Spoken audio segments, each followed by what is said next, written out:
Ilocano custom during the wedding to give a gift of, ang tawag po namin dito ay katubong, or parang ito'y parang salabot na galing Ilocos Norte po. At ibinibigay po namin sa ating bagong kasama, si Senador Manny Villar, na susunod na Pangulo.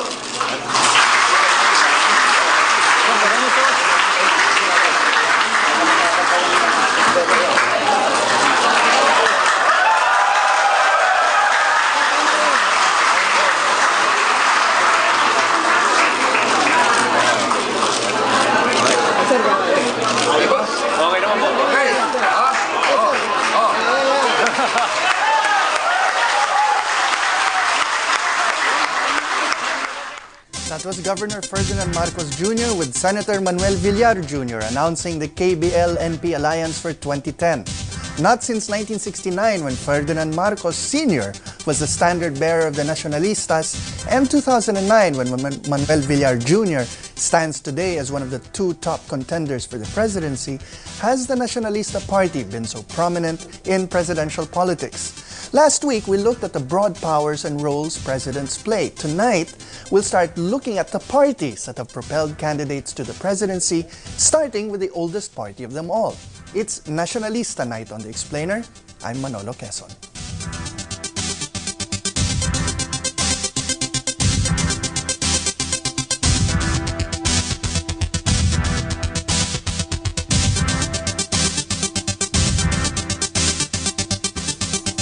As the president prepares to walk out the door of power, you have to wonder what she thinks of a man like Manuel Villar Jr., the first presidential candidate since Manuel Rojas, who can boast of having been both Speaker of the House and Senate President, and on his own who has enough money not to need the funding of other people, like the President. Now, Villar is also head of a party whose roster includes the following presidents: Manuel L. Quezon, Sergio Osmeña, Ramon Magsaysay, Carlos P. Garcia, and Ferdinand E. Marcos. And it's an interesting roster because it shows the history of success and division of the Nacionalista Party. Now, here are the NP leaders who became president. Now, notice the way we've arranged the pictures. That's because Quezon, on the far left, split his own party twice, and here below him, Garcia sided with Quezon both times, against Osmeña, who's here in the middle. So it can be said that only Osmeña was the perfectly loyal NP president ever produced.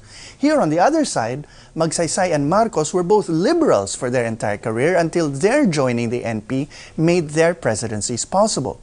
But we'll see later on that while Quezon, Osmeña, and Garcia built the NP into a strong party when they were president, Magsaysay and Marcos nearly destroyed the party they joined. Now, the Nacionalista Party was founded in 1907 on the platform of absolute, complete, and immediate independence in opposition to the federal, later Democrata Party that first proposed making the Philippines a state of the United States and then wanted independence only in stages. The Nacionalista, as the oldest surviving political party in the Philippines today, itself split twice before World War II, in 1922 over the twin questions of whether the House should have precedence over the Senate and whether party officials should be responsive to public opinion or not. It split again in 1933 over the question of accepting the Hair Horse Cutting Independence Act. Party rebels believed that a better law could be secured and succeeded in obtaining the Tidings-McDuffie Act. Now, the Nacionalistas have competed in every national presidential election since we held the first one in 1935, at that time competing as a coalition of the two wings of the party.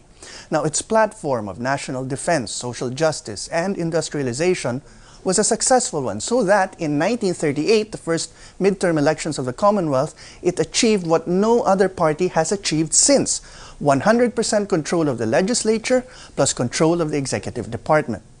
World War II, however, split the country over the question of collaboration with the Japanese.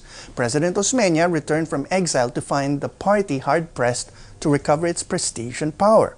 Now, he was unable to prevent a split in the party, with the faction breaking off to form the Liberal Party. President Osmeña embarked on something we're seeing repeated today. Just as Manuel Villar Jr. opened talks with the leftist Makabayan, so did President Osmeña campaign in 1946 with leftists such as the Hukbalhap, forming part of his alliances. From then on, the two-party system held sway from 1946 to 1972. The NP was out of power with the LP under Rojas and Quirino ruling the roost from 1946 to 1953. And here enters the patriarch of one of the most durable political families, Jose P. Laurel, who, together with his sons, came to dominate the Nacionalistas. Laurel was president of the Japanese-sponsored republic, but who was never a Nacionalista president. That's because, during the Japanese occupation, all political parties were abolished. Instead, the Kalibapi, a movement, not a party, was set up in its place. After World War II, leaders like Laurel sought vindication by election, and so he ran against Quirino for the presidency in 1949. Other prominent pre-war figures continued to dominate the NP too, whether it was the sardonic Claro M. Recto, seen on the left on your screen, or the second longest-serving president of the Senate, Eulogio Amang Rodriguez, who'd been Osmeña's 1946 running mate. These leaders saw the meteoric rise of Ramon Magsaysay and made it possible for him to switch parties. Now, Quirino had expected to defeat Laurel in 1953 the way he'd beaten him in 1949. Instead, Laurel gave way to Magsaysay and he beat his old boss in the biggest first-term landslide our country's ever seen. Now, while he was a stranger to the NP, the old guard in the party ensured that on the whole, Magsaysay's administration would adhere to the Nacionalista view of things. Now, the Nacionalistas prior to martial law were more concerned with industrialization and the protection of Philippine industry than, let's say, the liberals. Even before Carlos B. Garcia's famous Filipino First policy, Jose P. Laurel, for example, was appointed by Magsaysay to negotiate the Laurel-Langley Agreement, reducing some of the inequalities that came in as a result of the Bell Trade Act negotiated by the liberals. And Magsaysay himself arranged for greater signs of Philippine sovereignty over the U.S. bases. But Magsaysay died before he could secure re-election, and it may be that what was a tragedy for the country was a blessing for the Nacionalistas. For Magsaysay was widely expected to junk the NP and even the LP and form a new super party of his own. Instead, in 1957, a loyal party man, Vice President Garcia, became president. But his term only lasted for 4 years, and after that, the liberals were again in power. Enter another, until that point, lifelong liberal, Ferdinand Marcos, who was adopted by the Nacionalistas and led them to victory twice in 1965 and 1969, something last seen by the Nacionalistas when they won the presidency and re-election in 1935 and 1941. And this brings us back to the Laurels and the NP. Two of Laurel's sons would play important roles in the story of the Nacionalistas and Ferdinand Marcos. Ironically, Marcos was an admirer of Laurel and who gained many of his political ideas from the era of the Japanese occupation. He tried to do to the Nacionalistas what the Japanese did. In 1978, President Marcos proposed the abolition of existing parties and their merger into his proposed new Society Party, or Lapiang Bagong Lipunan. Former Speaker Jose B. Laurel Jr., in a meeting in Malacañang, suggested instead that the NP be allowed to go to sleep or be placed in suspended animation, and that instead a movement, not a party, take its place. And so the Kilosang Bagong Lipunan was formed. Another Laurel, former Senator Salvador, respected his brother's commitment and so formed a new party, the Unido, to compete against Marcos's KBL. It was this party that he, from a long line of Nacionalistas, and his running mate, Cory Aquino, whose husband had been a stalwart of the LP, ran under. After EDSA, Unido faded away, and with Marcos gone, the Laurels revived the Nacionalista Party.